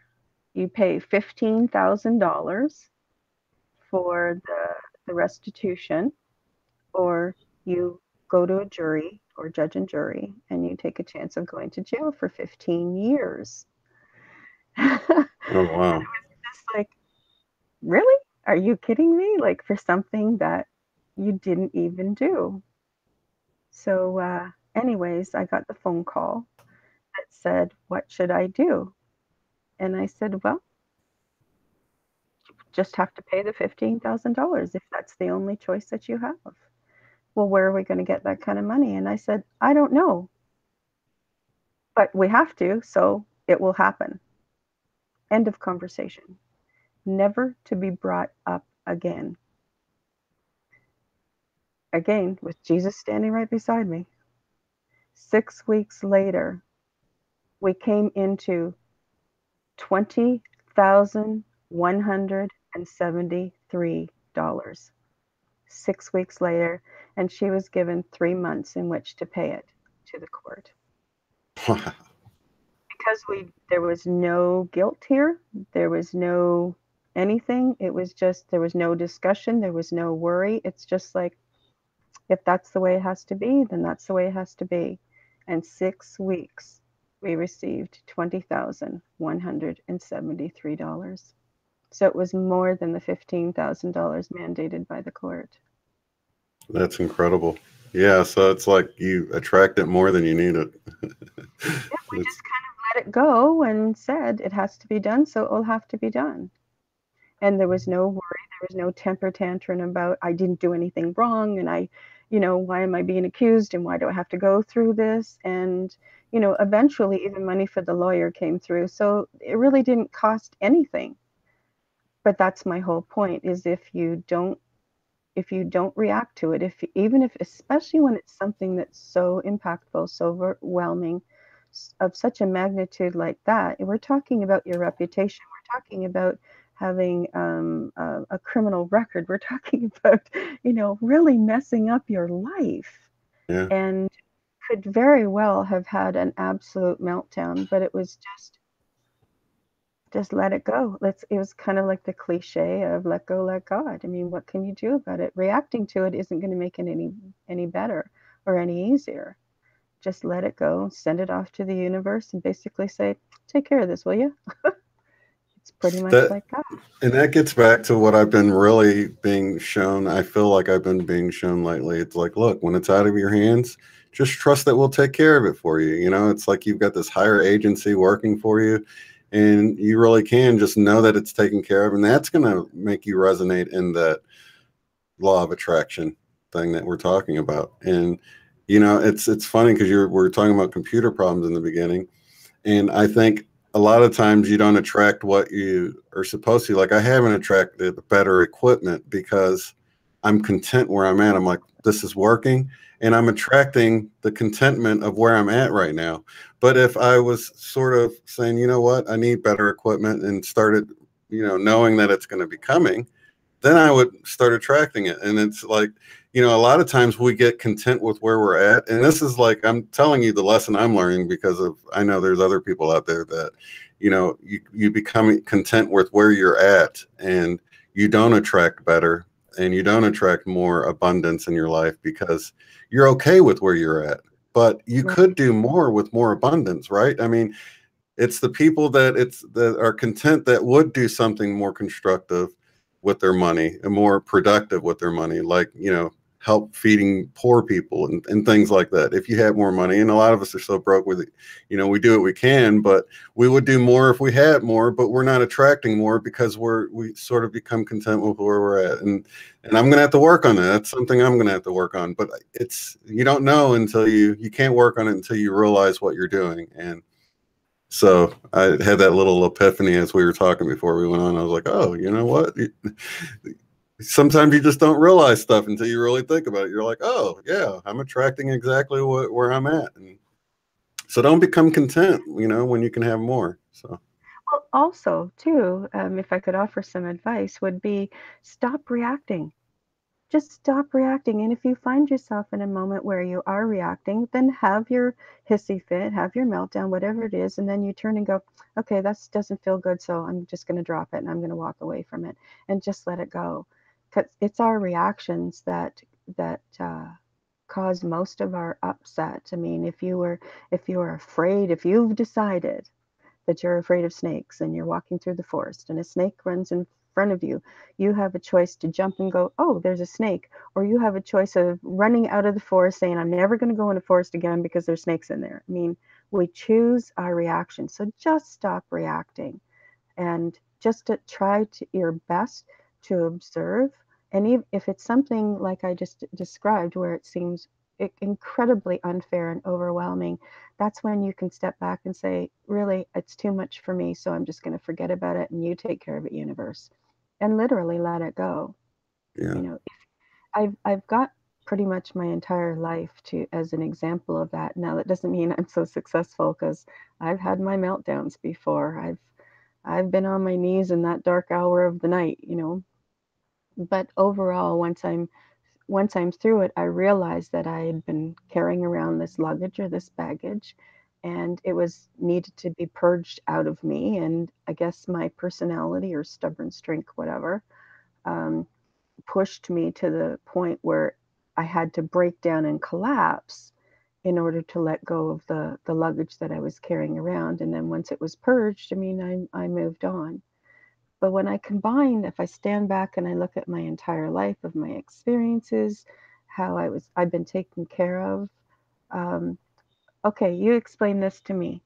One of my jobs sent me. I'm in Canada. I'm Canadian. I'm in Ontario, and one of my jobs sent me across Canada, and so I was in um, Okanagan, actually, in BC. And I thought, because it was going to take me 2 hours to get back to my hotel, that I could possibly take one of the lumber roads. Oh my goodness. I ended up in the Okanagan Mountain, and the road is getting narrower and it's getting muddier. And by the time that I got to the road that I was supposed to take in order to get to the so called shortcut to my hotel, there was a barrier across the road. And now I had to turn around and come back. And you just would not believe what I went through, because it was dirt roads, there was construction, there was mud, there was, you know, a road wide enough for my car to go through before it's down the mountain. So it was absolutely terrifying. And we're talking pitch black. By the time I got to this boarded up road that I couldn't go through, it was probably about 12:30 at night. So half an hour later, I get to this construction area on the mountain, and I know that I have to take a bit of a run to get up to the other side because it's all muddy. And I bottomed out my car. I hit hard and I got stuck. So now it's 1 o'clock in the morning. And if you've ever been in the mountains anywhere, you turn out your lights, you cannot see your hand in front of your face. It is so black, and it's full of wild animals everywhere. And I would say maybe tops 3 minutes, I see headlights coming. 1 o'clock in the morning on a Friday, I see headlights coming, and it's coming toward me, and it's a tow truck. I said to him, "How on earth did you end up out here?" And he said, "I got a call earlier from one of the guys in one of the lumber camps that he couldn't get his car started. And when I got there, there was nobody there." Wow, that's amazing. Pulled me out, or I would have been stuck there pitch black with my car in the mud, 1 o'clock in the morning, until the crew had arrived the next day. And here's a bit of scary part. I've got another wonderful story to tell you in a second. The scary part is the very next morning, one of the dump trucks went down the mountain on the very road that I was on, and the driver was killed. Oh my The very God. next. So I was in a very dangerous spot, and a tow truck driver within 3 minutes of me getting stuck arrived. So was that heaven sent? Was it coincidence? Was it synchronicity? Yeah, that You reminds know, me totally of the Celestine prophecies, how things kept working out in these really synchronistic events, and that's totally like something from the book to me. You know, you get stuck, you get bottomed out. It's 1 a.m, so all hope of anyone coming is really nothing. And then before you can even wig out about it, here's headlights coming, and it's not just anybody; it's a tow truck. I mean, come on, couldn't be any more exactly. perfect. I had a witness with me. So, it's just, and every time that happens, I just smile and I just say all the time 3 thank yous. Thank you, thank you, thank you to whomever is listening. Thank you. You know, another one. Again, we'll get back onto the happy side after I tell you this last one, because that was kind of a bummer, and this one's going to be an even worse bummer. But I think it's well worth expressing. When I was 15, the car accident that I was talking about is a woman. Her name was Lorraine, and she was like a big sister to me. I was 15, she was 23, and she had said, "Do you want to go for a ride up to Wasaga Beach to pick up this other woman? We're going to bring her back," because I lived near a horse ranch, and they had horses on the ranch. And I said, sure. It was up at Wasaga Beach, and if people in Ontario would know that Wasaga Beach is just a mass of dunes, sand dunes that you're over your head and then you're up to your knees. And it's a wonderful beach to go to because it's so much fun. And when we got there, Lorraine and I went swimming, and Christine, we had driven up there, was waiting for Ellie to pack her suitcase to come back to the ranch with us. And we were way, way, way out in the water. And Christine had said, "We're ready. The first one back gets to sit in the front seat." And Lorraine and I just booted it. We were running back to the beach, and she beat me. She got there first. Now, Lorraine was always, like I said, she was like a big sister. So if I had have won, she would have honored it. She would have said, "You won, kid, so you get the front seat." But she beat me. So she was like, "Ha ha ha, I get the front seat." And she was dancing all around. And unfortunately, on our way back, just 2 miles away from home, we were in a head-on collision. And it was Mm. Lorraine in the passenger seat that died instead of me. So, there are those moments where you you just get all choked up. It just shakes you to your core, and you realize that there is something that's looking out for you. So that, in conjunction with the tow truck driver on the mountain showing up. I had another time that I was 9 hours away from my home. I was just 16 years old. I had left home at 15, and I was hitchhiking back home because I was very sick. It turned out to be that I was very sick, and I didn't know it. I was coming back to see my doctor because I wasn't happy with the results that they were telling me where I was. And I remember coming out to the highway, and the first car went by, and it was not a very busy highway. And I thought to myself, "Oh, darn it, I just missed that car." And I had just crossed the road when a car did show up, the second car that I had seen, and he stopped for me. And he turned out to be a native chief, an Indian chief. And he lived way up north and was on his way to Hamilton. Apparently, this was obviously a Sunday for him to be at work the next day. And I remember saying to him, "But you're wearing a white shirt and gray pants." And he said, "Because I work in an office." And on his way back to Hamilton to go to work. And that man bought me lunch, bought me dinner, and dropped me off at my parents' house. 9 hours. And then, like, and it was driving out of his way, and then went home, left me. So, I mean, I've had wonderful, wonderful experiences like that. I will never forget him. I did try to track him down when I was older to say, "Thank you, thank you, thank you." Like, you were Which is so wonderful. dangerous at 16. I mean, you know, just there's so much that could have went wrong. You could have been picked up by anybody, but it was like an angel there, you know. Exactly, exactly. So there's my whole life is stuff like that. When I need something, my car broke down. The mechanic said it was going to be 500 and some odd dollars, and it was at the end of the year, and the mortgage company had sent me a check for over $900 in overpayment of my taxes. Like, come on, it doesn't get any better than this, right? So Yeah. you don't put any um, negative vibrations on it. If you just let go, just allow it to unfold, just stop reacting, would be my best advice. You know, it's funny that with this whole attracting and stuff, a lot of times it's like you'll think you figured out how it's going to work out. You're like, well, it's probably going to work out this way. And it seems like it never works out how you think it's going to work out. But as long as you have it in mind that I don't know how it's going to work out, but it's going to work out, and you might have some assumptions about it, but it's almost always wrong. I mean, it's usually something out of the blue that comes and it works out. You're like, well, I didn't think it was going to work out that way. It's almost like the higher agency at work is like, no, you're not going to have it figured out. This is our fun to do this. You know what I mean? It's like, it's fun for them to do it because they always catch you off guard, and it comes in a way that you least expect. Oh, Like that yeah. example you just said. Another fun example would be I used to have a Chevy station wagon, and it was so acting up, and nobody could figure out what it was, and it kept wanting to conk out, and it looked like I had, it was standard when it wasn't. It was like tuk, tuk, tuk, tuk, and it kept bunny hopping all the time. And I happened to be invited to someone's trailer for the weekend, and everybody was making fun of me, and I really did I was more embarrassed than anything. I was struggling trying to keep my car going, and they were just razzing me, and I was just like, "Leave me alone."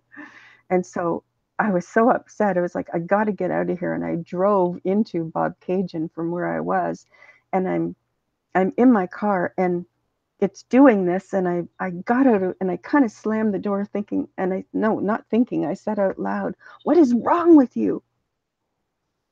And again, standing right beside me, this man comes up to me and he goes, "I'm a GM mechanic. Can I help you with your car?" No, Chevy or whatever it was. It was it was a mechanic specifically for the make of my car. And he said, pop your hood and I'll look at it. And he fixed it like that.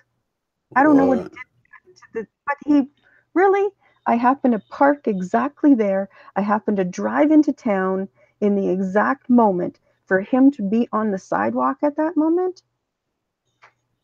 I love it. Yeah, I love those synchronicities. exactly like that. Exactly. So I don't I don't plan things. I just set an intention, and it's going to turn out the way it's supposed to. Like, just kind of like the awful thing with Lorraine is, I believe with everything inside me that you cannot go before your time, or there wouldn't be, 2 million near deathers expressing their experience, and every one of them say they were told it's not your time, go back. Well, then you can't go before your time. So your fear of going is kind of a moot point, because if you do go, they're going to send you back if it's not your time. So just trust that things will work out the way they're supposed to. And I I've been think enjoying that word trust a lot more than faith lately. It's just has a much more solid sound about it, you know, instead of kind of just being out there. Just trust. And I think that's a perfect place to end on. We're at just about 2 hours, but people are asking, and I knew everybody would love you. Here, they're nothing but great things, hearts and rainbows and smiley faces and everything in the chat. So, but someone asked how they can contact you. How can they get a hold of you? Do you want to just, if you don't want to give out your information, you can just comment below and you can respond that way. If you do want to give out your email or some way of contacting you, you can do that as well. So it's really up to you. Okay, I wasn't planning on this, but what I can do is I can set up an email and maybe give it to you. Okay. I don't know how else to. Yeah, so we can just have it to where, because you can come back and check out the comments to this video. So if anybody's really wanting to get in contact with her, you can, you know, maybe leave your Facebook, or do you do Facebook at all, Yes. Deborah? Okay, maybe leave your Facebook handle or something in the comments, and you guys can connect that way. Somebody just asked how they can get a hold of you, so I don't know if they have a story they want to share with you or whatever, but you can start with the comments of this video and connect that way. And yeah, because you don't have a YouTube channel or anything, but Facebook is a great place to you know, I did make a separate one because, you know, I've got all my sleep family on my one Facebook, and I never even go on that one. It's like I created this new one for my new family, my soul family here, of all these people that I meet in the channel and stuff. And I just really, that's the one I use. So I guess if you're going to be out in the public, because I'd love to have you back sometime. You've got plenty of more experiences to talk about. So yeah, you're a wealth of information. I'm so glad you came on the show to share your experiences. And like I said, I hope it will encourage other people to come out with their stories, because I know there's a lot of people that, you know, I hear about all these stories that are so similar to, you know, your story, but different, you know, we all have our stories. So, and I love the paranormal or supernatural ones. So. Right. And I think because we've been ostracized and things have been, people are criticized when they express some of the experiences that they're having, it shuts them down. Yeah. And I know that I have been. I mean, I've got a family member that says to me, "Oh, I know all about you and your conspiracy stuff." And it's like, okay. Yeah. And then you're leery to talk to anybody about it. But I'm so glad we've created this safe space for everybody to come out, and, you know, we can all be crazy together if that's how the world wants to view us, right? Exactly. There are too many wonderful things out of all the experiences that I've had to let somebody else's opinion of my experiences taint it. It's like, okay, your opinion of me really doesn't matter. It just defines who you are. You know, a judgmental person, a person defines themselves by what they say and they do. And it's just an expression of themselves, even if they're talking about you. You know, I think you're an idiot. I think you're a conspiracist. I think this, I think that. And it's just them expressing their opinion about you, but it doesn't define who you are. It Right. defines them. Yeah. And we do care. I mean, I do care if people think I'm crazy, but if you're a judgmental person, I'm not going to care. If you're my loved one, I will try and explain it to you that, okay, maybe you can hear me out, so to speak. So, you know, ultimately, if even if you're my loved one, it's not going to change my perception of my experiences. I know that what I've experienced, I've really thoroughly examined and looked at, and to make sure that I can live with myself in saying that this happened or believing it. Nobody wants to come across as crazy, you know. A crazy person doesn't question that if they're crazy. A sane person does. Right. That's a very good point. Right? Yeah, exactly. And that's why I'm thankful for the Mandela effect, because it's like, it's, yeah, and that's one thing we hadn't really touched on. What was your big Mandela effect?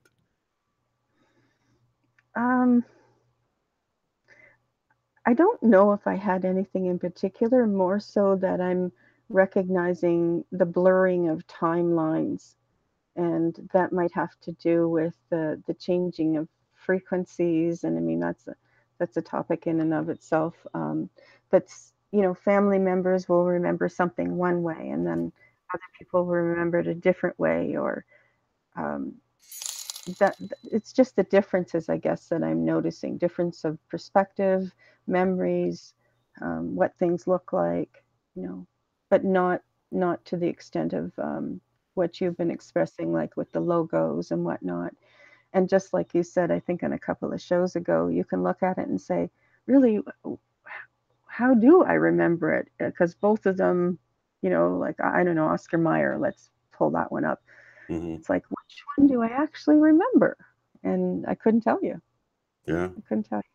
But I do see that there are a blending of timelines of different events, especially when you get amongst your family members and someone's telling a story and you go, that's not how I remembered it. Although that might Totally. be family, I don't know. Totally. We got 111 people watching right now. I see the ones across there. And I'm like, wow. But yeah. So what was the other thing? Oh, the blending of timelines. Oh, what I was going to say is a lot of people like myself haven't had these other experiences you've had, paranormal or supernatural experiences. I mean, I've gone to church and I've felt the Holy Spirit and I've had things like that, but those can all be written off as like maybe it was just chemical stuff going on in my head or whatever. You know, you watch these different things, but you've had some pretty cool experiences happen to where you didn't need to sort of be waking up to the fact that some supernatural things do occur because you've had it happening your whole life. You know what I mean? So I think some of us needed these impossible things to happen with the Mandela effect to sort of push us back into our right brain, because I was very analytical. You know, you're analytical, but you've had these experiences, so you're never completely left brain. You know what I mean? You always know that that's going on. You've got your angels you talk to, and for me, it's like, is that just the voice in my head talking? So yeah, I needed these experiences. I think a lot of us did. That's why I think it was a wake up call to our more of the spiritual side of who we are and tapping into that, because many of us have began to ignore that. You know, in school, think about school and everything pushes you to the left. They don't focus much on art and music. It's like it's all about, you know, math and reading and just all left brain stuff. So But what you just said is that when you hear a voice or whatnot, you start off with, well, what was that? And I started off the same way, and they just ramped up. The more I opened the door to wondering what they really were, they amped up. And then it got to the point where you know, there was a few incidences that happened that shut me down. You know, even me after having the experiences, as you say, and it was just like, okay, universe, back off. This is too much, too much. Please back off. right. You do start off that way when the experiences do happen, and you do question, like, that's the one thing I said, if I'm going to be open to this, and I remember distinctly saying this, do not make me look or feel crazy. I don't want to feel crazy because I'll just shut it off. I won't do it if I'm made to feel crazy. So, I understand that too, because it was the same way with synchronicities. It was like once I started to consider, like, is this really, you know, am I just do I happen to look at the clock at the certain time, or, you know, was it a coincidence that I ran into this person or heard the song? And then once you're like, I think it's something bigger going on, it starts happening more and more and more. Once you sort of open up to the fact that it's real, then it's like, okay, he knows it's real. It's okay to start giving him more of these things, because we're seeing them all the time now. Most of the people in the chat talk about seeing them all the time. It's just, it's crazy. You know what I mean? right. And fun little thing. Let me tell you quickly a little story that happened about a month ago. We were invited to go out and asked to bring some dessert, and I usually bake or make something, and this time it was like, okay, I'm just going to grab some donuts or something. But neither one of us had gone to the bank, so we didn't have any cash on us, and I was like, okay, we're going to have to do this, we're going to have to do that. So to make a long story short, just outside my window here in the living room, a stray cat was going by, and we have two cats, and I didn't want it coming and eating the food, so I went outside to shush it away, and standing right beside the cat was a $5 bill, and I thought, oh, well, this is my lucky day, and I picked up a $5 bill. And then my partner later on that day came in and said, look what I found in the parking lot. I found a loony. And when we went to pick up the donuts, they were $5.99. Wow. That was months ago. So Wow. it's just stuff like that. It wasn't that we didn't have the money, we just didn't have it on us, and then all of a sudden that happens, like in one day. That's wild. You just giggle about it. You get to the point where you go, okay, can you start dropping the 20s now? Really? And the more you play with it, the more you're open and the more fun things happen. And then when it comes to the serious things, then you're on more of a solid foundation to go, okay, well, it happened with the $6. Okay, so please take over from here. You know? Mm-hmm. They're little faith builders for the bigger mountains that we face. Trust. Yeah. Trust. I like that. Your new word, trust. Well, I do appreciate you coming on, Deborah, and being part of the community and sharing your story. And it's been wonderful. Good. Thank you. I enjoyed it too. So I'll see what I can do about that email or the contact. There seems to be there's just the one person that wants to know. I can put it on maybe your comments. Yeah.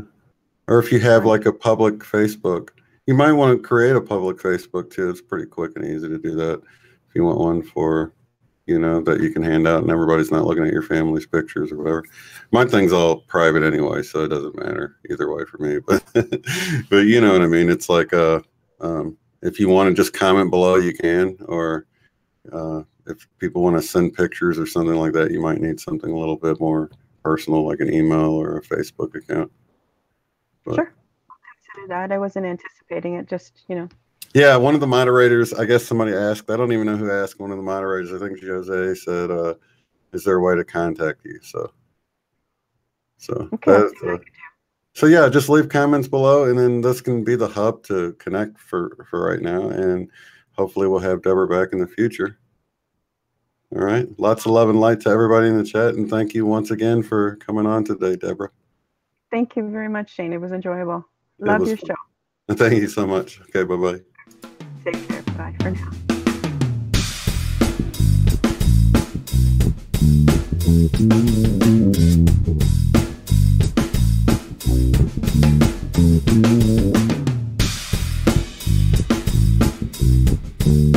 Mm-hmm.